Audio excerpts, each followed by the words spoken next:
Selamat bergabung dalam Realita TV. Bersama saya, Rahma Sarita. Pilpres 2019 sudah dimenangkan oleh Jokowi. Itu artinya, sebagian besar masyarakat Indonesia menaruh harapan kepada Jokowi agar membawa keadaan negara ini menjadi lebih baik. Namun harapan itu kini mulai goyah. Betapa tidak, belum juga dilantik, Presiden sudah mengeluarkan kebijakan-kebijakan yang kontroversial. Mulai dari memindahkan ibu kota, revisi Undang-Undang KPK, hingga kenaikan harga. Yang paling dirasa berat, kenaikan listrik dan BPJS. Sehingga janji Jokowi, ekonomi akan meroket, tampaknya kini semakin jauh panggang dari api. Kami akan membahasnya dalam Sarinya Berita Sarita.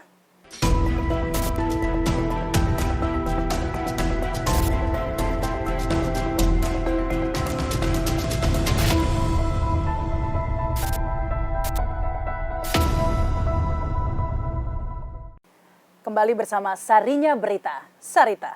Kali ini saya tidak sendiri, ditemani dua narasumber. Yang pertama, ini dikenal dengan manusia merdeka, begitu ya? Karena udah benar-benar merdeka. Merdeka betul. Nah, sudah pasti bebas bicaranya ya. Bebas melakukan apa saja, yang penting tidak melanggar hukum. Oke, luar biasa. Ini juga sebenarnya merdeka juga ini. Saya mau memerdekakan manusia. Dari kedunguan. Dari kedua, Raja Dungu. Menghapus, ini kita mendirikan partai saja, Kak Rocky. Ada partai anti dungu. Bukan partai Sarita ya. Sarita apa ini? Kita kan nama acara ini memang dipas-paskan sengaja begitu. Sarita itu saya menderita karena melihat keadaan. Keadaan saat ini ya. Tapi optimis katanya. Tapi memang kenyataannya seperti ini ya begitu ya Kak Rocky. Mungkin dari yang pertama Kak Said Didu dulu deh. Ya melihat perkembangan saat ini, kado katanya. Kado pelantikan Jokowi itu adalah kenaikan harga. Kayaknya kayak mumpung-mumpung begitu setelah Pilpres langsung nih. Undang-Undang KPK direvisi, harga dinaikkan. Saya pikir Pak Jokowi itu justru menyiapkan selama 5 tahun, menyiapkan kado untuk dirinya periode kedua. Karena kado-kado lain akan banyak selain ini. Ini kan karena kado yang dititipkan orang luar untuk dilakukan. Kado yang disiapkan oleh dia untuk dirinya itu lebih banyak lagi. Nanti saya bisa ceritakan kado yang disiapkan. Jadi saya ingin menyatakan mungkin Tuhan menyayangi bangsa ini sehingga Pak Jokowi terpilih lagi. Kalau dia nggak terpilih, maka kasihan presiden penggantinya karena dia yang mencuci piring yang dikotori selama 1 periode. Jadi saya katakan cuci piring sendiri. Jadi saya katakan kabinet Jokowi yang kedua adalah kabinet cuci piring. Karena piring-piring banyak sekali yang kotor. Nanti saya melihat bagaimana kotornya BUMN, bagaimana kotornya pembangunan infrastruktur, bagaimana kotornya pendapatan negara, bagaimana kotornya utang-utang yang semakin numpuk. Itu adalah piring-piring semua. Jadi kira-kira ada 5 piring besar yang harus dicuci oleh Pak Jokowi di periode kedua. 1 piring BUMN, 2 piring utang negara, 3 piring pendapatan negara, 4 adalah piring penegakan hukum dan keadilan, dan 5 adalah piring untuk mensejahterakan masyarakat. Social safety net itu kotor sekali sekarang. Jadi minimal 5 bungkus hadiah Pak Jokowi kepada presiden terpilih 2019-2024. Itu yang disiapkan. Dirinya sendiri. Dan nampaknya itu sekarang berlanjut ya. Mungkin ini disambung Kak Rocky ya. Karena kan dari tadi itu BPJS langsung naik. Sebenarnya apa sih yang salah? Belum lagi BUMN, tapi tadi sudah disinggung juga bahwa cuci piring tadi apa? Infrastruktur. Memang apa yang salah dengan infrastruktur? Bukannya itulah yang dibangga-banggakan di masa Jokowi ini ya, bahwa terus terang harus diakui semuanya MRT itu semua masa Jokowi loh, Kak Rocky. Iya, karena soal itu, karena diforsir di soal infrastruktur, akibatnya lemari yang nyimpan piring itu dibobol juga tuh. Jadi mungkin dia nggak akan cuci piring lagi karena piringnya udah dicuri itu. Sudah nggak ada malah piringnya. Udah nggak ada, dan itu kan menunjukkan bahwa memang masalah kita adalah ambisi politik. Oke, Pak Jokowi punya ambisi politik macam-macam gitu, ekonomi tumbuh, infrastruktur tumbuh. Tapi ambisi politik akan dibatalkan oleh anggaran, oleh APBN. Jadi rasionalitas ekonomi kan selalu bekerja justru memberi sinyal bahwa piring pertama udah pecah tuh. Jadi jangan lagi berupaya untuk tambah panjang jalan tol. Ditambah, pecah lagi piring kedua tuh.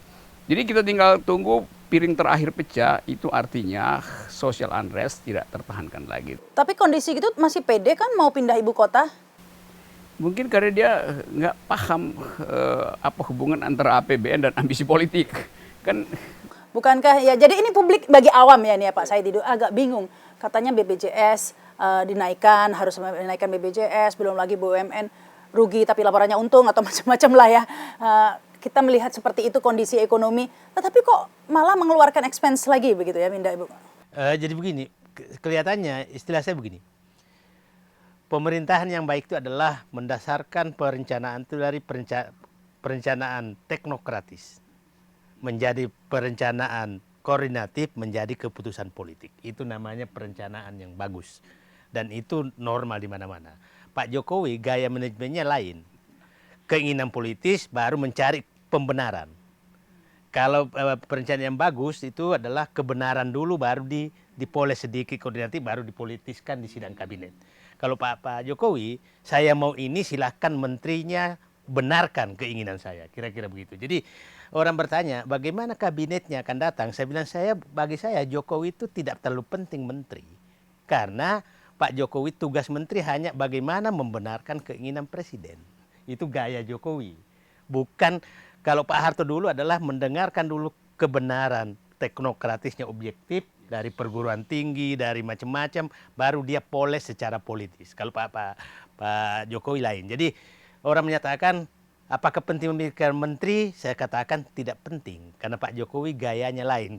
Dan yang bisa jadi menteri di Pak Jokowi adalah orang yang tugasnya tidak boleh berpikir secara objektif. Dia harus berpikir secara subjektif untuk membenarkan keinginan Pak Jokowi. Itu gaya kepemimpinannya dia. Ya itu konklusi itu Anda ambil dari mana? Saya 1,5 tahun pernah di dalam. Dan saya tahu persis kan begini. Kita kenal namanya Sri Mulyani. Sri Mulyani itu adalah menteri yang sangat teknokratis dan objektif. Saya pernah 5 tahun sama dia. Dia berani berdebat dengan presiden, dengan wakil presiden kalau dia nggak setuju. Sekarang berubah, tidak masuk akal, dia jalankan saja. Jadi setingkat Sri Mulyani pun yang saya katakan sangat teknokratis menjadi sangat berbasis kebenaran menjadi orang tugasnya melakukan pembenaran. Apalagi kalau yang lain-lain. Jadi saya nggak penting-penting amat tuh menterinya itu. Ya, apa itu penyebabnya Kak Rocky? Ya, banyak kemudian statement-statement pejabat itu yang mungkin saya nggak berani bilang kayak Kak Rocky ya dungu-dungu gitu ya. Tapi yang jelas seperti melukai perasaan publik begitu ya. Misalnya ya tadi itu membebankan masyarakat atau kalau gajinya dikit ya nikmati saja biar masuk surga atau ya jangan statement-statement yang ya gitulah. karena kan seharusnya kan tugas menteri adalah memberitahu presiden. Tapi karena presiden udah bicara duluan, menterinya nggak bisa koreksi kan? Kan nggak etis kan? Mestinya menteri dikoreksi presiden. Ini presiden udah bikin kekacauan opini publik. Oleh karena itu, ya meneteslah kekacauan itu pada si menteri. Dia nggak punya alasan rasional lagi kan? Yaudah nikmati aja. Ya kalau nggak sanggup ya udah makan tempe apa segala macam. Jadi cara berpikir itu yang tidak ada itu. Cara berpikir BPJS naik ya karena masyarakatnya manja katanya. Begitu. Soal ibu kota misalnya, presiden putuskan kita akan pindah 2024. Oleh karena itu silahkan kampus universitas bikin riset tentang dampak lingkungan, dampak gender equality segala macam. Lo di dalam metodologi teknokratis, riset dulu baru putuskan. Kan ini udah diputuskan buat apa di riset? Apa bisa dibatalkan dengan riset keputusan politik presiden? Itu yang tidak terlatih di dalam berpikir metodologis. Tapi apakah benar itu memang keputusan presiden, bukan karena tekanan-tekanan sebenarnya? Kalaupun tekanan, presiden bisa bilang, tunggu saya lagi nunggu IPB, nunggu ITB, UI lagi bikin riset, sabar kaliannya politisi. Ini dia putar kan, setelah dia putuskan, setelah dapat tekanan, baru diminta riset. Jadi presidennya, bukan dia tidak mandiri, dia tidak ngerti tentang manajemen bernegara gitu. Tapi kalau saat ini sudah berlangsung ya kabinet ini, menurut Anda ada nggak menteri-menteri yang menurut ini Kak Said ini baguslah pekerjaannya? Saya katakan kalau ditanya itu, saya bilang nggak penting menteri kok Pak Jokowi itu. Jadi menterinya itu nggak, jadi menteri tugasnya adalah tadi Menteri Teknis, tugas utama Menteri Teknis adalah menafsirkan visi misi presiden untuk dikaji secara teknokratis objektif. Intinya semua itu adalah kebenaran yang harus disampaikan. Setelah itu dinaikkan ke Menko untuk birokratisnya, koordinatif namanya. Setelah itu naik sidang kabinet, namanya adalah politis, itu presiden. Nah, sekarang ini terbalik, presiden memutuskan dulu, baru disuruh teknokratis. Sehingga kebingungan yang di bawah ya, sehingga konyol-konyol kemudian statement. Konyolan itu terlihat misalnya ada Menko Perekonomian itu. Mestinya dia berhak untuk memanggil rapat teknis untuk membicarakan apa yang mesti diusulkan pada presiden kan, setelah membaca visi presiden. Tetapi si Menko ini nggak bisa panggil menteri teknis, misalnya dia mau rumuskan ini kebijakan perdagangan, menguntungkan industri apa enggak. Mestinya dia panggil menteri perindustrian dan menteri perdagangan kan, rapat teknis koordinator ekonomi. Tapi dia nggak mungkin panggil karena dua menteri ini lebih takut pada ketua partai yang dia berasal daripada kebijakan presiden. Jadi di situ kekacauannya tuh. Akibatnya apa? Ya Menko-nya nganggur. Jadi pesimis nih akan susunan kabinet ke depan nanti. Saya menyatakan begini. Di periode pertama, Pak Jokowi itu tidak ada beban apapun, tidak ada piring kotor, sehingga bebas melakukan apa saja dan trust publik tinggi sekali. Oke? Di periode kedua, piring sudah kotor semua, terus terjadi ketegangan politik yang tinggi, masyarakat sudah terbelah, trust lagi rendah-rendahnya, kemampuan keuangan lagi rendah-rendahnya. Jadi ini betul-betul istilah saya, ini selamat saja alhamdulillah. Saya menyatakan selamat saja alhamdulillah. Karena saya tahu, saya 32 tahun di dalam, baru kali ini saya pahami betul bahwa ini kondisi negara lagi sangat berat sekali.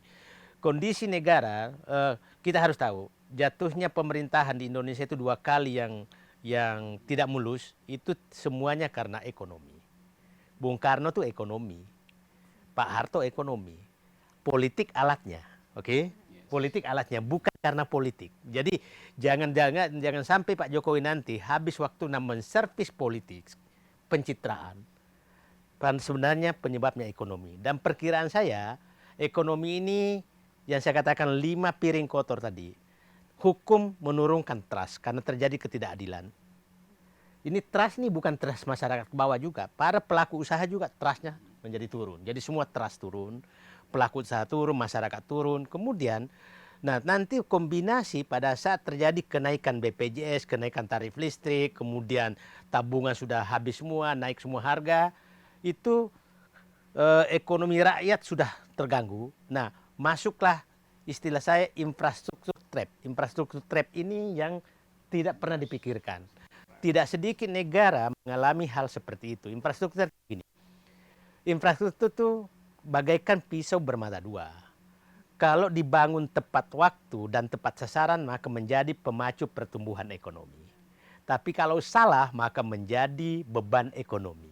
Dan saya perkirakan ini sudah terjadi beban ekonomi dan puncaknya nanti kira-kira Maret 2020. Karena semua saat itu infrastruktur sudah jadi. Maka kita nanti ketemu bandara Kertajati di mana-mana yang kosong. Kita ketemu LRT, MRT atau transportasi yang seperti Palembang, kereta bandara yang kosong semua. Nah, itu tagihan untuk membayarnya sudah masuk, sementara pemasukan tidak ada. Disitulah mulai terjadi. Kenapa kosong? Karena MRT ini nggak cukup. MRT ini selamat karena Pemda DKI punya uang untuk mensubsidi. Nah, LRT yang nanti dari Cibubur ke sini, ke Jakarta, itu utang dan itu tidak mungkin pemerintah pusat mensubsidi. Pemerintah DKI juga nggak bisa. Jadi Sehingga tiketnya mahal. Nah, pasti kosong. Nah, jadi istilah saya, bom infrastruktur yang dianggap sebagai pemicu ekonomi menjadi beban ekonomi. Tol Jawa, perhitungan jalan tol itu baru bisa layak kalau dengan perhitungan saya 100 miliar per kilometer. Itu baru layak kalau ada mobil 54 mobil lewat per menit. Itu baru BEP-nya. Saya pernah dari Jakarta sampai ke ujung tol di Jawa Timur 840 meter, perhitungan saya kelihatannya per menit itu 8 mobil per menit. Jadi ini juga akan masuk trap. rugi juga. Nah, itulah kenapa sekarang dijual. Nah, yang was-was adalah jangan sampai ini dijual dan masuk lagi, asing masuk, ini menjadi beban politik lagi. Jadi itu menurut saya. Nah, ini menurut saya harus ada yang mengingatkan Pak Jokowi, tapi kelihatannya orang juga nggak mau mengingatkan, nggak mau mengingatkan. Nah, trap-trap ini akan terjadi. Nanti tol Sumatera yang dibanggakan akan kejadian seperti itu dan akan berdampak ke BUMN. BUMN ini yang lebih cepat bisa meledak. Karena apa? Utang BUMN sekarang Pak Jokowi itu menambah utang BUMN dari 2.400 triliun sekarang hampir 6.000 triliun utang BUMN, bukan utang negara. Nah, ini utang jangka pendek semua dan akan ditagih semua kira-kira akhir tahun ini. Makanya Januari itu benar-benar krusial ya. Krusial. Nah, pada saat ini jangka pendek dan utang ini saya tahu BUMN kemampuan membayarnya yang besar-besar saja saya sebutkan Pertamina, PLN. Saya paham betul kemampuan membayarnya tidak cukup. Dan memang tahun lalu ada problem lagi karena dicoba diakali dibikin untung tahun 2018 karena mau pilpres. Di atas buku untungnya. Jadi Pertamina, PLN dan Garuda, kita udah tahu Garuda mencucinya lewat swasta, Pertamina, PLN mencucinya lewat namanya piutang kompensasi dari pemerintah ke PLN dan Pertamina, sehingga seakan-akan ada utangnya pemerintah ke PLN Pertamina, padahal itu nggak ada. Nah, itu dibikin untung. Nah, ini semua akan terbuka di akhir tahun ini. Jadi saya pikir mungkin piring yang pecah pertama sepertinya BUMN. Yep.